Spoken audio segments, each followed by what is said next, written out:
The night shift at the Grand Meridian Hotel started at 11 and ended at 7 in the morning. For most people, those hours meant sleep, rest, and dreams. But for Liang, a 26-year-old janitor with tired eyes and worn-out sneakers, those hours meant pushing a cleaning cart through endless hallways, scrubbing bathroom floors, and emptying trash bins filled with half-eaten caviar and champagne bottles that cost more than his weekly paycheck. The Grand Meridian was not just any hotel. It was the kind of place where movie stars stayed when they wanted privacy. The kind of place where business deals worth billions happened over breakfast. The kind of place where a single night in the penthouse suite cost more than what Liang's mother had earned in an entire year of working double shifts at the laundromat. His mother. Even now, 3 years after her passing, thinking about her made his chest feel tight. She had been a small woman with rough hands and a gentle voice. She had come to America with nothing but a suitcase and a dream that her son would have a better life. And somehow, despite working 16-hour days, she had saved enough money to buy him a second-hand keyboard. When he was just 5 years old, that keyboard changed everything. Liang still remembered the first time his fingers touched those plastic keys. Something clicked inside him. Something that felt like coming home. His mother noticed it too. She saw how he would sit at that keyboard for hours, teaching himself songs he heard on the radio, figuring out melodies by ear. By the time he was 7, he was playing pieces that adults struggled with. By 10, he had won every local competition in the city. By 14, his teachers were calling him a prodigy, a once-in-a-generation talent, a future star. But talent, Liang learned, meant nothing without money. The fancy music schools cost a fortune. The competitions required travel, hotels, expensive entry fees. The connections that could open doors were only available to kids whose parents played golf with orchestra directors and had dinner with music producers. Liang had none of that. What he had was a mother who worked herself to the bone and a cheap keyboard with 3 broken keys. Still, she never gave up on him. She found him a piano teacher, an old Russian woman named Mrs. Volkov, who lived in a tiny apartment above a Chinese restaurant. Mrs. Volkov had once performed in concert halls across Europe before arthritis stole her career. She recognized something in Liang the first time she heard him play. She agreed to teach him for almost nothing, just a few dollars a lesson, because she said talent like his was too rare to waste. For years, Liang studied under her guidance. He learned Bach, Beethoven, Chopin, Rachmaninoff. He learned that music was not just about hitting the right notes. It was about telling a story. It was about making people feel something they could not put into words. It was about taking all the pain and joy and love and loss inside your heart and pouring it through your fingertips into the keys. By the time he turned 18, Liang believed he was ready. He applied to the best music conservatories in the country. He sent recordings of his performances. He wrote essays about his dreams. And then he waited. The rejection letters came one by one. Some were polite. Some were cold. All of them said the same thing in different words. Thank you for your application. We received many qualified candidates. Unfortunately, we cannot offer you a place at this time. We wish you the best in your future endeavors. His mother cried when she read those letters. Not in front of him, of course. She was too proud for that. But he heard her at night, sobbing quietly in her room, blaming herself for not being able to give him more. He wanted to tell her it was not her fault. He wanted to tell her that she had given him everything that mattered. But the words always got stuck in his throat. That same year, Mrs. Volkov passed away. A stroke took her in her sleep. Liang played at her small funeral, a Chopin nocturne that she had always loved. There were only 6 people there. 6 people to witness the end of a woman who had once made audiences weep with her music. After that, something broke inside Liang. He stopped applying to schools. He stopped entering competitions.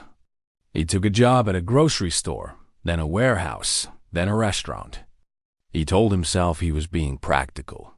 He told himself that dreams were for people who could afford to dream.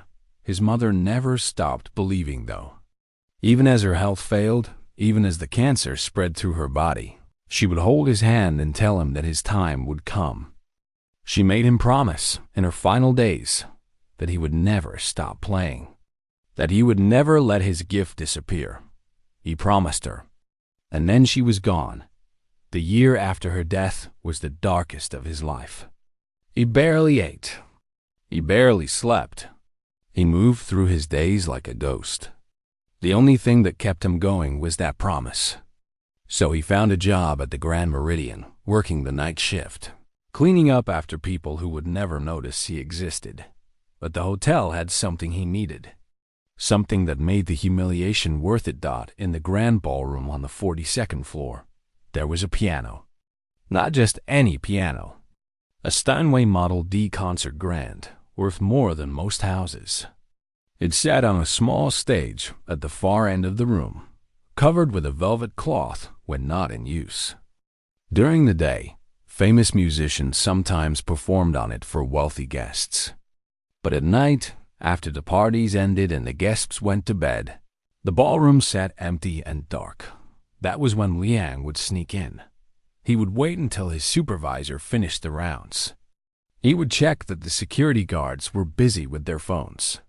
Then he would slip through the service entrance, remove the velvet cover, and sit down at the most beautiful instrument he had ever touched. And he would play. He played everything he had ever learned. He played the pieces Mrs. Volkov had taught him. He played the songs his mother had loved. He played his anger at the world that had rejected him. He played his grief for everyone he had lost. He played until his fingers ached and the first light of dawn crept through the tall windows. Those hours at the piano were the only times he felt alive. The only times he felt like himself. The rest of his life was just waiting, just surviving, just going through the motions until he could sit at that bench again. No one knew about his secret ritual. No one knew that the janitor who mopped their floors and cleaned their toilets was capable of making music that could break your heart. To the guests of the Grand Meridian, he was invisible. Just another worker in a uniform, someone to look past. Someone who did not matter. But that was about to change, because on one particular night, a night that started like any other, Liang had no idea that his entire life was about to be turned upside down. He did not know that in just a few hours, he would be standing in front of some of the richest and most powerful people in the country. He did not know that a single cruel joke would give him the chance he had been waiting for his entire life. All he knew, as he pushed his cleaning cart down the hallway and heard the sounds of laughter and music drifting from the ballroom, was that tonight felt different somehow. Something was in the air. Something was about to happen, and nothing would ever be the same again. That night, the Grand Meridian was buzzing with an energy Liang had never felt before. Hundreds of staff members rushed through the hallways, carrying flowers, adjusting tablecloths, polishing silverware until it sparkled like diamonds. The hotel manager, a man who usually sat in his office and never spoke to the cleaning crew, was personally inspecting every corner of the building with nervous sweat on his forehead. The reason for all this chaos was one man. Vincent Harrington. Vincent Harrington was not just rich. He was the kind of rich that most people could not even imagine. He owned buildings in every major city in the world. He had private jets, yachts, and an island somewhere in the Caribbean that he visited maybe twice a year. Magazines put him on their covers. Presidents asked for his advice. When he walked into a room, everyone else suddenly felt smaller. Tonight was his 60th birthday, and he had chosen the Grand Meridian for his celebration. Not because it was the best hotel in the city, though it probably was, but because he owned it. He owned the entire building, all 45 floors, along with 3 other hotels on the same block. The guest list for the party read like a who's who of the wealthy and famous. Tech billionaires, Hollywood actors, politicians, supermodels, and enough old money to make the stock market nervous. The ballroom had been transformed into something out of a fairy tale, with crystal chandeliers, ice sculptures, and flowers flown in from 3 different countries. Liang found out about the party when his supervisor pulled him aside at the start of his shift. "Listen carefully," the supervisor said, his voice tight with stress. "Tonight is the most important night this hotel has ever seen. Mr. Harrington himself will be here. You stay out of sight. You understand? You do your job quietly, and you do not, under any circumstances, go anywhere near the ballroom. If Mr. Harrington even sees a cleaning cart, I will personally make sure you never work in this city again." Liang nodded and said nothing. He was used to being told to stay invisible. That was the whole point of people like him, was it not? To clean up messes without being seen. To exist in the shadows so that rich people could enjoy their bright, shiny lives without being reminded that someone had to scrub their toilets. He spent the first few hours of his shift on the lower floors, far from the action. But even from down there, he could hear the music drifting through the vents. A string quartet, playing classical pieces that he recognized instantly. They were good, technically perfect, hitting every note exactly right.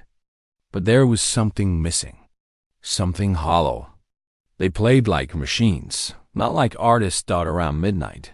Liang was emptying trash bins near the service elevator when he heard shouting from above. Not angry shouting, but the loud, careless voices of people who had been drinking expensive champagne for hours. He knew he should stay away. He knew the smart thing was to keep his head down and finish his shift without trouble. But something pulled him toward the noise. Maybe it was curiosity. Maybe it was that strange feeling he had earlier, the sense that tonight was different. Whatever it was, he found himself pushing his cleaning cart toward the service entrance of the ballroom, just to take a quick look. The door was cracked open just enough for him to see inside. The party was in full swing. Hundreds of guests filled the room, their jewelry catching the light, their laughter filling the air. On the small stage, the string quartet played on, but nobody seemed to be listening. They were all focused on the center of the room, where Vincent Harrington held court like a king. He was a tall man in his 60s, with silver hair slicked back and a suit that probably cost more than a car. His face was red from drinking, and he had a glass of champagne in one hand and a cigar in the other. A crowd of guests surrounded him, hanging on his every word, laughing at his jokes whether they were funny or not. Liang watched for a moment, then began to back away. This was not his world. He did not belong here. He should go back to his mop and his bucket and forget he ever looked through that door. But then Vincent Harrington looked up. Their eyes met for just a second. Liang froze. The billionaire squinted, as if trying to figure out what he was seeing. Then his face broke into a wide, mocking grin. Well, Vincent called out, his voice booming across the ballroom. "What do we have here?" The music stopped. Every head in the room turned toward the service entrance, toward Liang. Come in, Vincent said, waving his champagne glass. "Do not be shy. Let us all get a good look at you." Liang wanted to run. Every instinct in his body screamed at him to turn around and disappear. But his feet would not move. The crowd parted as Vincent walked toward him, still grinning that terrible grin. "Ladies and gentlemen," Vincent announced, throwing an arm around Liang's shoulder like they were old friends. "This is what real work looks like. While we sit here drinking and eating, this young man is cleaning up after us. Let us give him a round of applause." The crowd clapped, but it was not the kind of applause that felt good. It was mocking, condescending, the kind of applause you give a child who tries to do something beyond their ability. Liang felt his face burning with shame. Vincent leaned in close, and Liang could smell the alcohol on his breath. "Tell me, son, what is your name?" "Liang," he managed to say, his voice barely above a whisper. "Liang," Vincent repeated, as if tasting the word. "Well, Liang, I have a question for you. Do you think you could do better than my string quartet over there? They cost me $50,000 for the night, you know, but they are boring me to tears. Surely a young man like you, with all that time spent mopping floors, must have developed some hidden talents." The crowd laughed. Liang said nothing. Vincent turned to his guests, spreading his arms wide. "You know what? I am feeling generous tonight. It is my birthday, after all.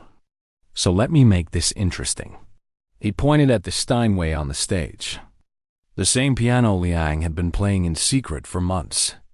"If our friend Liang here can sit down at that piano and play something that truly moves me, something that makes me feel something real, I will give him $10 million. Cash. Tonight. Right here in front of all of you." A gasp went through the crowd, followed by laughter. $10 million. It was an absurd amount. An impossible amount. And everyone knew Vincent was joking. This was just entertainment for him, a way to humiliate a poor janitor for the amusement of his wealthy friends. "What do you say, Liang?" Vincent asked, his eyes glittering with cruel amusement. "Do you want to be a millionaire? All you have to do is make me cry. How hard can that be?" The laughter grew louder. People were pulling out their phones, ready to record what they assumed would be a hilarious failure. Liang could feel their eyes on him, judging him, dismissing him. He was nothing to them. A joke. A punchline. But then something strange happened. Instead of feeling smaller, Liang felt something else rising in his chest. It started as a spark and grew into a flame. He thought about his mother, working herself to death so he could have a chance. He thought about Mrs. Volkov, who had seen something special in him when no one else did. He thought about all the rejection letters, all the closed doors, all the nights he spent playing, alone in this very room while the world slept thought. He thought about the promise he had made. Liang looked at Vincent Harrington, looked at that smug, entitled face. And for the first time in years, he did not feel afraid. He felt angry. He felt determined. He felt like he had nothing left to lose. "Okay," he said quietly. The laughter died down. Vincent blinked, surprised. "I am sorry, what was that?" Liang straightened his back and looked the billionaire directly in the eyes. "I said, okay, I will play." For a moment, Vincent seemed caught off guard. Then he recovered, his grin returning wider than ever. "Well, this should be entertaining. Ladies and gentlemen, clear the stage. Our janitor is about to give us a concert." The crowd erupted in cheers and whistles as Liang walked toward the piano. His heart was pounding so hard, he could feel it in his throat. His hands were shaking. Every step felt like a mile, but he kept walking, because somewhere deep inside, past all the fear and doubt and years of disappointment, a small voice was whispering something he had almost forgotten. "This is your moment. Do not waste it."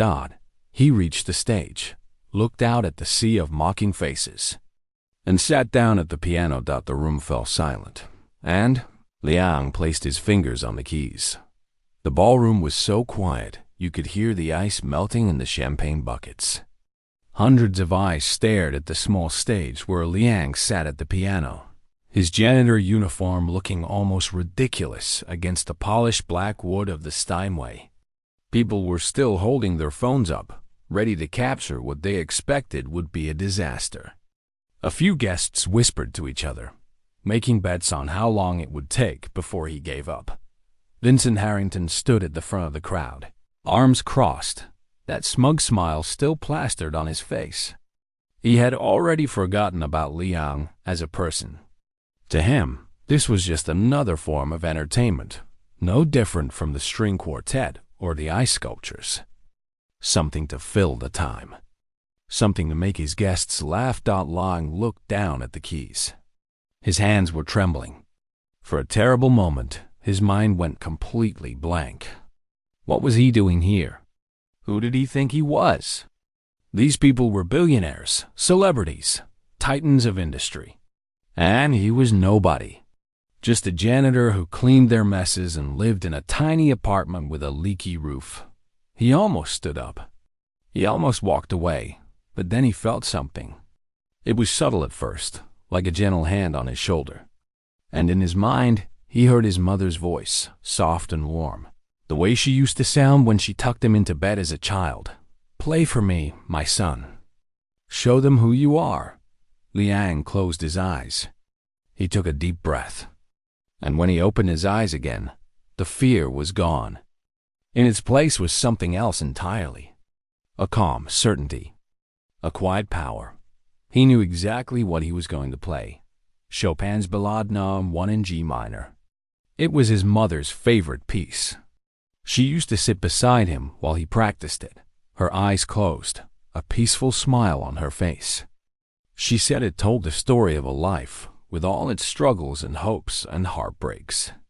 She said that when he played it, she could see her entire journey. From the village in China, where she was born, to the cramped apartment in New York, where she raised her son alone.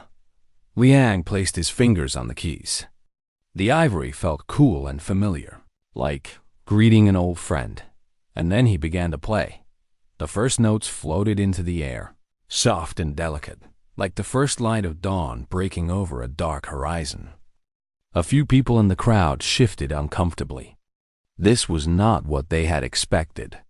They had expected clumsy mistakes, wrong notes, embarrassing failure. Instead, they heard something beautiful. But Liang was just getting started. As the piece progressed, the music grew more complex, more layered, more alive. His fingers moved across the keys with a speed and precision that seemed almost impossible. But it was not just technical skill. There was something deeper happening, something that went beyond notes and rhythms. Every phrase carried emotion. Every chord told a story. He played his childhood, those early days at the second-hand keyboard when the world still seemed full of possibility. He played his mother's sacrifice, the double shifts, the tired eyes, the rough hands that still found the strength to stroke his hair at night. He played Mrs. Volkov's lessons, her wisdom, her belief in him, the way she would close her eyes and nod. When he finally got a passage right, the smiles began to fade from the faces in the crowd. A woman in a red dress, the wife of a tech billionaire, lowered her phone. She had meant to record this for laughs, to share it with her friends as a funny story. But now she could not look away. The music was doing something to her, stirring memories she had buried long ago. Her grandmother, who had died when she was 12. The lullaby she used to sing. The smell of her kitchen on Sunday mornings. She did not realize she was crying until she felt the tears on her cheeks. Across the room, a famous actor stood frozen with a champagne glass halfway to his lips. He had won awards for pretending to feel emotions on screen. But this was different. This was real. The music was reaching into his chest and pulling out feelings he had spent years trying to ignore. His failed marriage, his estranged daughter, all the success in the world, and yet he had never felt more empty. The champagne glass trembled in his hand. On stage, Liang was lost in the music. He no longer saw the crowd or the ballroom or the crystal chandeliers. He was somewhere else entirely. He was back in his mother's hospital room during her final days, holding her hand while she struggled to breathe. He was at Mrs. Volkov's funeral, playing for an audience of 6. He was alone in his very ballroom at 3 in the morning, pouring his heart into the keys while the city slept. The piece built toward its climax, the notes coming faster and harder, the melody rising like a wave about to crash. Liang's whole body moved with the music, swaying, leaning, almost becoming one with the instrument. His fingers flew across the keyboard with such speed that they blurred and then came the thunder. The final section of the ballad was a storm of sound, a torrent of emotion that swept through the ballroom like a hurricane. It was anger and grief and love and hope all mixed together, impossible to separate, overwhelming in its power. The music demanded to be felt. It grabbed you by the heart and refused to let go. No one in that room had ever heard anything like it. Vincent Harrington stood at the front of the crowd, but he was no longer smiling. His arms had fallen to his sides. His face had gone pale. The music was doing something to him that he did not understand, could not control. He was remembering his mother. She had died 15 years ago, and he had not cried at her funeral. He had been too busy, too important, too focused on his next deal. He had told himself that grief was a weakness, that successful men did not have time for tears. So he had buried those feelings deep inside and never looked at them again. But now the music was digging them up. He remembered her voice, gentle and patient, teaching him to read when he was a boy. He remembered her hands, wrinkled and soft, pressing a lucky coin into his palm before his first big meeting. He remembered the last time he saw her, in a hospital bed much like the one Liang's mother had died in, reaching out for him with trembling fingers. And he remembered that he had not been there when she passed. He had been in a meeting about money. Money that meant nothing now. Something wet rolled down Vincent's cheek. Then another, and another. He was crying. The great Vincent Harrington, the man who had crushed competitors without mercy, who had fired employees without blinking, who had built an empire on cold calculation and ruthless ambition, was standing in front of all his wealthy friends with tears streaming down his face, and he did not even try to hide them on stage. Liang played the final notes of the ballad. The storm faded into calm, the thunder giving way to a gentle rain, the chaos resolving into peace. His fingers pressed the last chord, held it, let it ring out across the silent ballroom. Then he lifted his hands from the keys. The room was absolutely still. No one moved. No one spoke. No one even seemed to breathe. The silence was so complete that you could hear the candles flickering on the tables. Liang sat at the piano, his head bowed, his shoulders shaking slightly. He had given everything he had. Every ounce of pain, every drop of love, every fragment of his broken dreams. He had left it all on those keys, and now it was over. For a long moment, nothing happened. The crowd remained frozen, caught between the world they knew and the world the music had shown them. They had come here expecting entertainment. They had received something else entirely. Something that could not be measured in dollars or status or power. Then a single pair of hands began to clap. It was Vincent Harrington. He was still crying, making no effort to wipe his face, and he was clapping. Slowly at first, then faster. The sound echoed through the ballroom like the first crack of thunder before a storm. And then everyone was clapping. The applause erupted like an explosion, crashing through the room in waves. People rose to their feet, one after another, until the entire ballroom was standing. Some were cheering. Some were crying. Some were doing both at the same time. Liang looked up, blinking in disbelief at the sea of faces before him. These same people who had mocked him minutes ago were now applauding him like he was the greatest performer they had ever seen. But his eyes found only one person in the crowd. Vincent Harrington, standing at the front, tears still wet on his cheeks, clapping harder than anyone else. Their eyes met. And in that moment, both of them knew that something had changed, something that could never be undone. The applause went on for what felt like forever. People were shouting, whistling, stamping their feet on the marble floor. Liang remained seated at the piano, his hands resting on his lap, still trying to process what had just happened. His whole body felt light, almost weightless, like he might float away if he stood up too quickly. Slowly, the clapping began to fade. The crowd settled back into their seats, dabbing at their eyes with silk handkerchiefs and expensive napkins. But the energy in the room had completely changed. The mocking atmosphere from before was gone, replaced by something softer, something almost sacred. Vincent Harrington still stood at the front of the crowd. He had stopped clapping, but he had not moved. His eyes were fixed on Liang with an expression that was impossible to read. The tears had dried on his cheeks, leaving faint tracks that caught the light from the chandeliers. A man in expensive gray suit leaned over and whispered something in Vincent's ear. Liang recognized him from the hotel. He was one of Vincent's lawyers, a sharp-faced man who always looked like he was calculating something. Whatever he said made Vincent's jaw tighten. The liar whispered again, more urgently this time. A few other men in suits gathered around, forming a tight circle. Liang could not hear what they were saying, but he could guess. $10 million was not a small amount, even for a billionaire. And the promise had been made as a joke. Nobody expected it to be real. Nobody expected the janitor to actually be able to play. The crowd began to murmur. People were looking at each other, wondering what would happen next. Would the great Vincent Harrington actually pay up? Or would he find some excuse, some loophole, some way to wriggle out of his promise? Liang felt his heart sinking.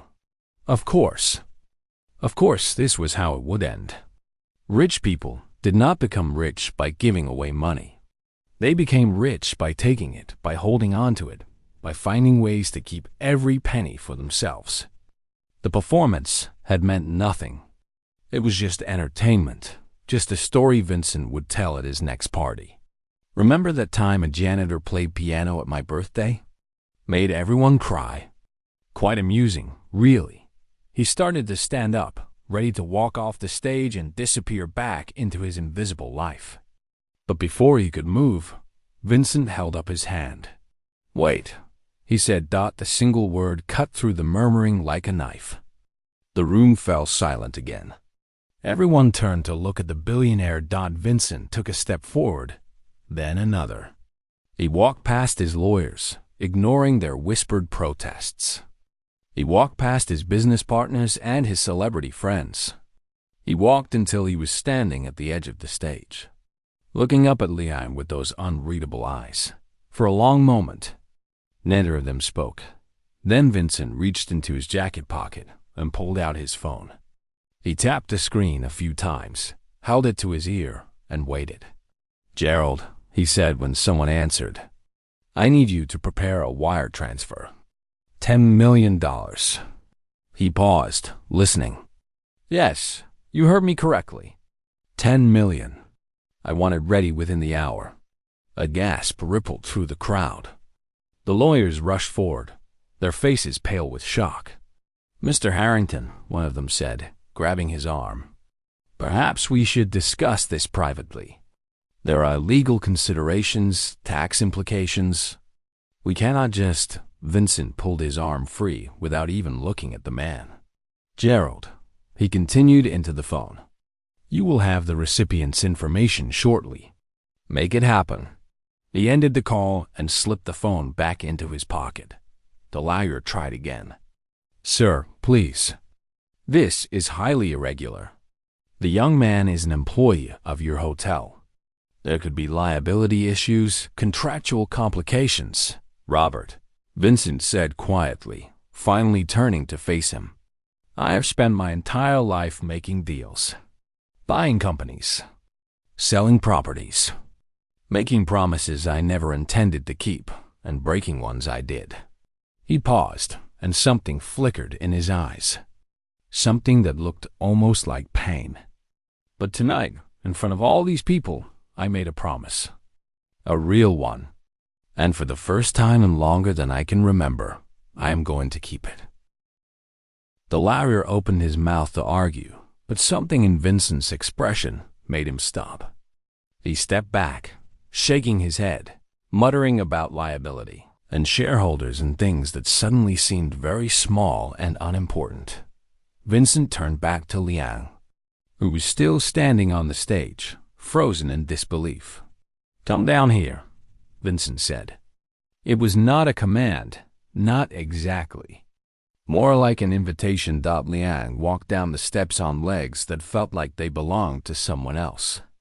When he reached the floor, he found himself face to face with the man who had humiliated him less than an hour ago. Up close, Vincent looked different. Older, tired, human. "What is your full name?" Vincent asked. "Liang Chun," he answered, his voice barely above a whisper. Vincent nodded slowly. "Liang Chun, I owe you an apology. When I called you up here, I did it to embarrass you, to make my guests laugh. I saw your uniform, and I assumed I knew everything about you. I assumed you were nothing." He paused, and his voice grew rougher. "I was wrong. What you did up there, what you played. I heard orchestras perform in the finest concert halls in the world. I have paid millions for private performances by so-called masters. None of them made me feel what I felt tonight." He reached out and placed a hand on Liang's shoulder. The touch was surprisingly gentle. "You made me remember my mother," Vincent said quietly, so that only Liang could hear. "I had forgotten what her voice sounded like. I had forgotten how much I missed her. You gave that back to me. $10 million is not enough to pay for that." Liang did not know what to say. His throat felt tight, his eyes burning. He thought about his own mother, about the promise he had made to her. Was she watching somehow? Was she proud of him? "I do not need the money," Liang found himself saying. "I did not play for the money. I played because—" He stopped, unable to find the words. "Because you had to," Vincent finished for him. "Because the music was inside you and it needed to come out. I understand. Believe it or not, I was young once too. I had dreams too. Before I became this." He gestured vaguely at the ballroom, at the wealth surrounding them. "Before I became a man who makes jokes at janitor's expense." He squeezed Liang's shoulder, then let go. "You will take the money," he said firmly. "Not as payment for your performance. As an investment. In you. In whatever you choose to do with your gift." He turned to look at the crowd, raising his voice so everyone could hear. "Ladies and gentlemen, I want you all to remember this night. I want you to remember the name Liang Chun, because I have a feeling we will be hearing it for a long time to come." The applause started again, but this time it was different, warmer, more genuine. People were smiling at Liang now, not down at him but across at him, as if seeing him for the first time as an equal. Vincent called over one of his assistants and began arranging the details. Account numbers, legal documents, signatures. It all happened in a blur that Liang could barely follow. He stood in the middle of the ballroom, surrounded by people who had ignored him for months, while paperwork that would change his life was prepared and signed. At some point, a woman approached him. She was older, elegant, with kind eyes and silver hair pinned up in a complicated style. "That was Chopin, was it not?" she asked. "The first ballade?" Liang nodded. "My husband played it at our wedding, 43 years ago," she said softly. "He passed away last spring. I thought I would never hear it that way again." She reached out and took his hand. "Thank you, young man. Thank you." She walked away before he could respond, disappearing into the crowd. And Liang realized that the money, as life-changing as it was, might not be the most important thing he had received tonight. He had been seen. Truly seen. For the first time in years, he was not invisible. Vincent appeared at his side again, holding 2 glasses of champagne. "Here," he said, handing one to Liang. "I think we both need this." Liang took the glass, staring at the golden bubbles rising to the surface. "Why?" he asked finally. "You could have walked away. Your lawyers wanted you to. Why did you do it?" Vincent was quiet for a moment, swirling his own champagne slowly. "My mother used to tell me something when I was a boy," he said at last.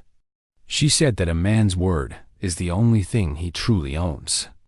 Everything else can be taken away. Money, property, power. But your word, your honor, that belongs to you. It is the one thing nobody can steal. He took a sip of champagne, his eyes distant. I forgot that for a long time. Too long. But tonight, a janitor with magic in his fingers reminded me. He clinked his glass gently against Liang's. So I should be thanking you. Liang-chan, you gave me back something I thought I had lost forever. They stood there together, the billionaire and the janitor, drinking champagne in a ballroom full of strangers who no longer felt quite so strange. And somewhere, somehow, Liang could have sworn he heard his mother's voice one more time. I am proud of you, my son. I always knew you would shine. He smiled, lifted his glass to the ceiling, and whispered words that only he could hear. This is for you, Ma. All of it. For you. The news spread like wildfire. By the next morning, the story was everywhere. Newspapers, television, social media. The janitor who played piano for a billionaire and won $10 million. People could not stop talking about it. The video that someone had recorded at the party went viral within hours.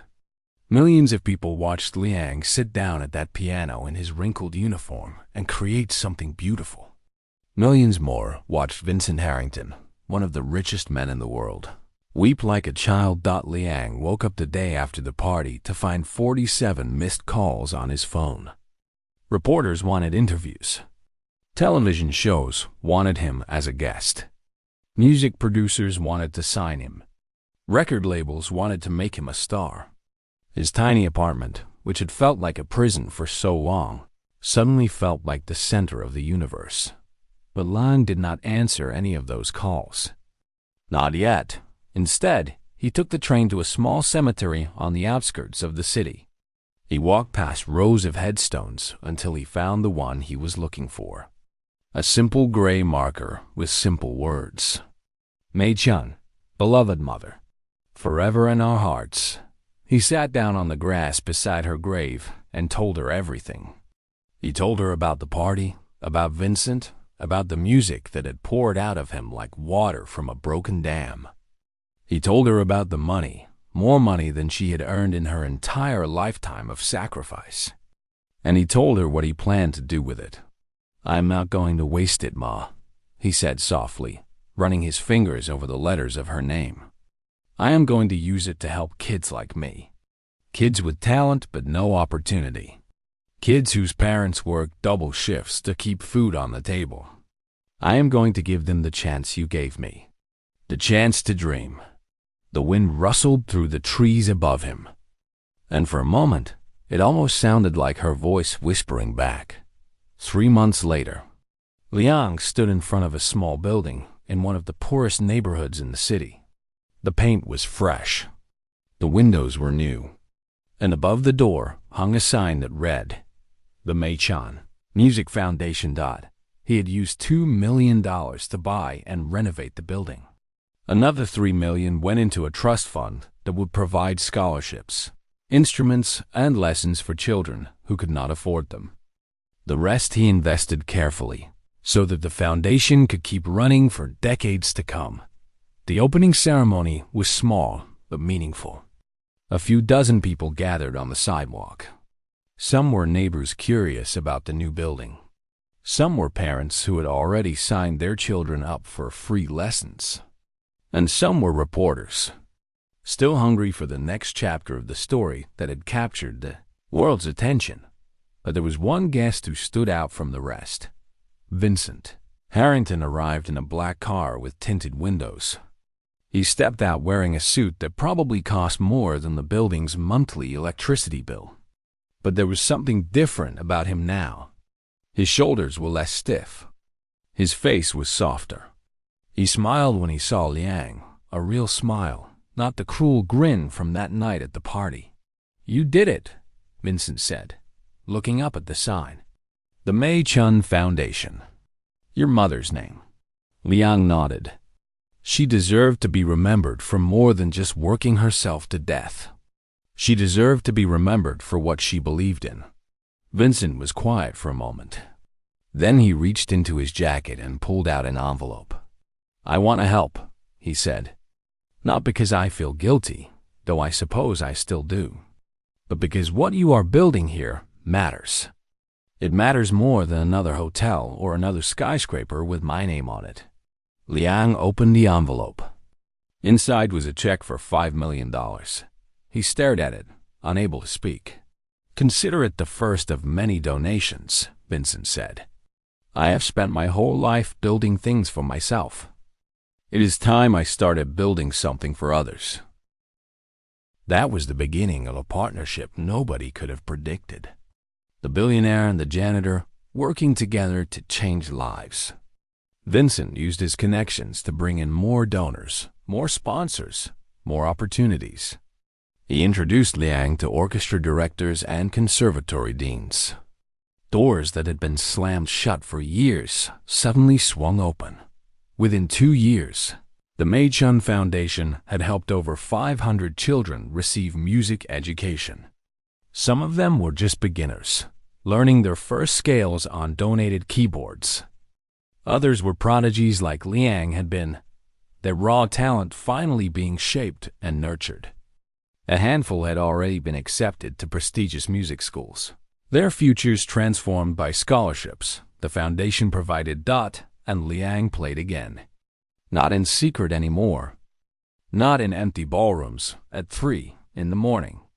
He performed at concert halls around the world, and every ticket sold went back into the foundation. Critics called him a genius. Audiences called him an inspiration. But Liang never forgot where he came from. He never forgot the nights spent mopping floors and dreaming of something more. 5 years after that fateful birthday party, the foundation held its annual gala. It had grown from a small ceremony on a sidewalk to a massive event attended by hundreds. Musicians who had graduated from the program performed on stage. Donors wrote checks. And at the center of it all stood Liang, no longer a janitor, no longer invisible, but still the same person at heart. Vincent gave a speech that night. He stood at the podium, looking out at the crowd, his voice steady but emotional. 5 years ago, he began, I made a joke at a young man's expense. I offered him $10 million to make me cry, never believing for a moment that he could do it. I thought I knew everything about the world. I thought money was power, and power was everything. He paused, glancing at Liang. I was wrong. That night, a janitor with nothing but talent and heart brought a room full of billionaires to their knees. He did not just make me cry. He made me remember what it means to be human. He reminded me that the measure of a man is not what he owns, but what he gives. Vincent's voice cracked slightly, but he kept going. I did not give Liang Chun $10 million. He earned every penny.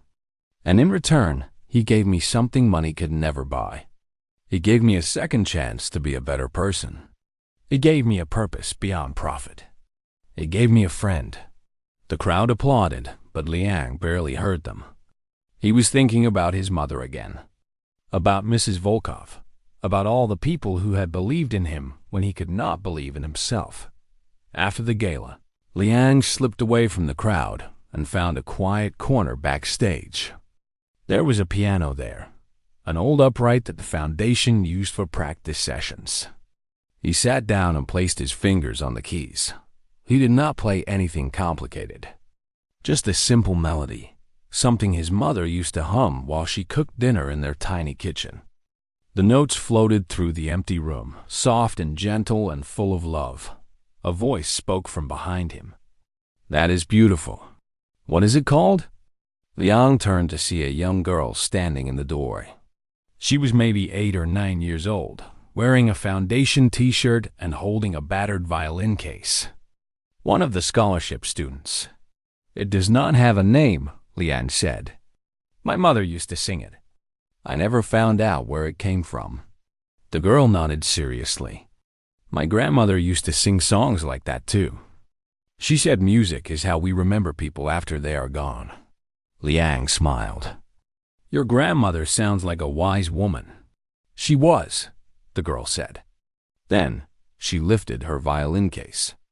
Will you teach me to play like you someday? Liang looked at her, at the hope shining in her eyes, at the dream she carried in that battered case. He saw himself at that age. He saw every child who had ever been told they were not good enough, not rich enough, not lucky enough. I will do my best, he said. But I think you are going to teach me a few things too. The girl grinned and ran off to join the other students. Liang turned back to the piano and played a few more notes of his mother's song. Outside, he could hear laughter and music and the sounds of a community coming together. This was his life now. Not the fame or the money or the applause, but this, helping others find their voice, keeping his mother's memory alive, turning one moment of cruelty into a lifetime of kindness. He closed his eyes and let the music carry him home. And somewhere, he knew his mother was smiling.